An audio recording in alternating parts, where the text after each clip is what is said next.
太阳是玩的最花的，结果他才是 K-pop 首席纯爱战神。当太阳还是个小学生的时候，就被 YJ 的杨贤硕选中了，一脚踏进了那个著名的 YJ 地下练习室。从此他的人生就进入了一种真空状态，在别的男孩爬墙打架偷看隔壁女孩的年纪，他的世界就只有3件事：权志龙、练习室和教堂。他被这个残酷的偶像工业硬生生塑造成了一个社交婴儿。舞台上的他是魅力四射的王者，舞台下的他是连女孩的手都没牵过的阿呆。直到2014年他26岁那年，这个封印终于被打开了。那一年他要拍 solo 曲，凌晨1点的 MV 需要一个女主角，要求是漂亮还得有故事感。这时候他的好兄弟权志龙说自己认识一个姐姐特合适，这个姐姐就是闵孝琳。闵孝琳是谁？ JYP 出身，演过火爆亚洲的阳光姐妹淘，就是里面那个最高冷最漂亮的冰山公主秀智。 MV 的剧情很俗套，情侣吵架、回忆、激吻，但要命的是，当导演喊 action 的那一刻，太阳这个26岁的母胎单身献出了自己货真价实的人生初吻。这一吻直接破了他26年的纯爱封印。片场里他开始控制不住的频频偷瞄闵孝琳，导演让他拍离别的悲伤戏份，他看着闵孝琳嘴角都压不下去，忍不住上扬。这个纯情巨婴瞬间被启动了，他开始疯狂的追求闵孝琳，但他压根不会追，别的男人送花送包，他在干嘛？他给闵孝琳发流水账短信，这简直就是魔幻现实主义。同一时间，他的队友们深陷各种绯闻，在名利场里疯狂周转，而太阳这个团体异类在给女朋友发今天吃了什么，这种在龙潭虎穴里守住的纯粹，才是他纯爱战神标签的真正的底气。但闵孝琳也不是傻白甜，他看透了这个社会婴儿的真心，他看似高冷，却悄悄记下了他的喜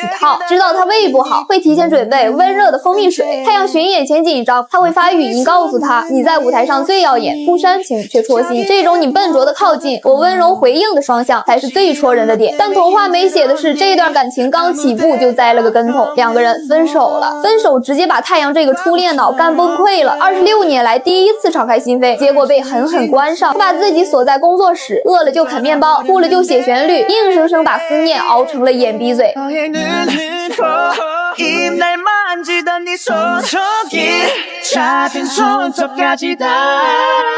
这歌一出啊，直接横扫了当年所有大奖。这是一种最暴力的温柔，他用一首传世金曲在向全世界宣告，我不能没有你。看懂了吗？这压根不是什么甜蜜告白曲，这是一封血淋淋的前女友求复合信。闵孝琳这才意识到，这个男人的幼稚其实才是他最宝贵的纯粹，所以两个人很快就复合了。复合之后，太阳就彻底进化了，他从一个纯情巨婴变成了一个护妻狂魔。他以前根本不爱吃冷面，但因为闵孝琳最爱吃平壤冷面，他硬是把这玩意儿吃成了自己的人生食物。吃到什么程度？吃到闵孝琳都无法理解，吐槽他太夸张了。2018年他做了一个震惊 K-pop 的决定，他要结婚。为什么是那个时间点？因为他马上就要入伍服兵役了。在韩国2年兵役足以改变一切。太阳的视角，他怕这2年的空白期，这个他好不容易追回来的女人会爱上别人，他要用婚姻锁住他。但闵孝琳的视角更狠，姐姐早就说过，希望30岁之前结婚。他敢在太阳入伍前办婚礼，是因为要以妻子的身份，而不是女友的身份去等他退伍。一字之差，天壤之别。女友可以分手，但妻子是永远的家人，这才是成年人的安全感。婚礼当天，闵孝琳的操作直接封神。他在自己的人生高光时刻，婚礼当天，社交媒体上只发了自己单人的婚纱照。他用行动告诉所有人，尤其是太阳的粉丝，我知道他不仅是我的丈夫，更是你们的偶像。我懂你们的心情，我给足你们体面，但也守住我自己的底线。包括后来太阳入伍，粉丝去送行，